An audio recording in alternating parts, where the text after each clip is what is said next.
అప్పుల్లో మనమే టాప్ ఉన్నమాట. అప్పులల్లా మనమే టాప్లో ఉన్నమాట. కుటుంబ రుణాల్లో అగ్రస్థానంలో ఆంధ్రప్రదేశ్, తెలంగాణ. దేశంలోనే దక్షిణాదిలో అత్యధికమట. అంటే మనం ఫ్యామిలీస్ మనం రకరకాల బ్యాంకుల ద్వారానో ఇంకో ఫైనాన్షియల్ ఇన్స్టిట్యూషన్స్ ద్వారానో అప్పులు తెచ్చుకున్న కుటుంబాలు దేశంలో తెలంగాణ, ఆంధ్రప్రదేశ్లో ఎక్కువగా ఉన్నాయట. కేంద్ర గణాంకాల శాఖ వెల్లడించిన రిపోర్ట్ ఇది. ఇది ఎవరో ప్రైవేట్ సంస్థగా చేసింది, కేంద్రం చేసిన రిపోర్ట్ ఇది. దక్షిణాది ప్రజలకు రుణ చెల్లింపుల సామర్థ్యం అధికంగా ఉందట. అందుకని రుణ సంస్థలు అప్పులు ఇస్తున్నాయట నిపుణులు చెప్తున్నారు. మన మన మన దక్షిణాది రాష్ట్రాలు తెలంగాణ కానీ, ఆంధ్ర కానీ, కర్ణాటక కానీ, ఈ సౌత్ స్టేట్స్ ఏవైతే ఉన్నాయో వీళ్ళు ప్రజలకట అప్పులు తీర్చడానికి ఎక్కువ అవకాశం ఉందట. వాళ్ళ దగ్గర అంత స్తోమత ఉందట. సో అందుకని ఎక్కువ అప్పులు తీసుకుంటారట. సామాజిక ఆర్థిక అంశాల్లో ముందంజలో ఉండే దక్షిణాది రాష్ట్రాలకు చెందిన కుటుంబాలు అప్పులు తీసుకోవడంలో కూడా దేశంలోని ఇతర రాష్ట్రాల కంటే ముందున్నాయట.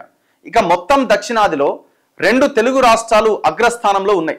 ప్రతి 6 నెలలకు ఒకసారి విడుదలయ్యే కేంద్ర గణాంకాల శాఖ జర్నల్ సర్వేక్షణ ఈ వివరాలు వెల్లడించింది. దీని ప్రకారం దేశంలోని వయోజనుల్లో అప్పు తీసుకున్న వారి సంఖ్య సగటున 15%. దక్షిణాది రాష్ట్రాలన్నింటా ఇది 20% పైన ఉంది. అన్నింట్లో అగ్రస్థానంలో ఆంధ్రప్రదేశ్ నిలవడం గమనార్హం.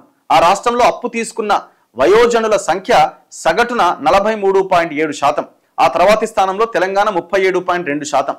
తదుపరి స్థానాల్లో కేరళ 29, తమిళనాడు 29, పుదుచ్చేరి 28, కర్ణాటక 23 ఉన్నాయి. ఇతర రాష్ట్రాల విషయానికి వస్తే ఛత్తీస్గఢ్లో కేవలం అక్కడ అప్పులు తీసుకుంటున్న వాళ్ళు జస్ట్ 6.5%. అస్సాంలో 7.1, గుజరాత్లో 7.2, జార్ఖండ్ 7.5, పశ్చిమ బెంగాల్ 8.5, హర్యానా 8.9 మాత్రమే రుణగ్రహీతలను కలిగి ఉన్నాయి. ఢిల్లీలో అత్యల్పంగా కేవలం 3.4% మంది మాత్రమే రుణం తీసుకుంటున్నారట. ఇప్పుడు అప్పు తీసుకుంటున్నారు అని అంటే కట్టే స్తోమత ఉన్నట్ట, లేకపోతే దిక్కులేక వాళ్ళకి సంపద లేక తీసుకుంటున్నట్ట?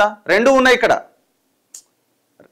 ఇప్పుడు బాగా పైసలుండి తీసుకునే వాళ్ళు తక్కువ మంది ఉంటారు. ఏదైనా దాన్ని వాళ్ళ రొటేషన్ పద్ధతిలో వాళ్ళ వ్యాపారాన్నో ఇంకో దాన్నో వృద్ధి చేసుకోవడానికి. ఏమీ లేకుండా అప్పులు చేసే వాళ్ళు కూడా పేద ప్రజలు చాలా మంది ఉంటారు.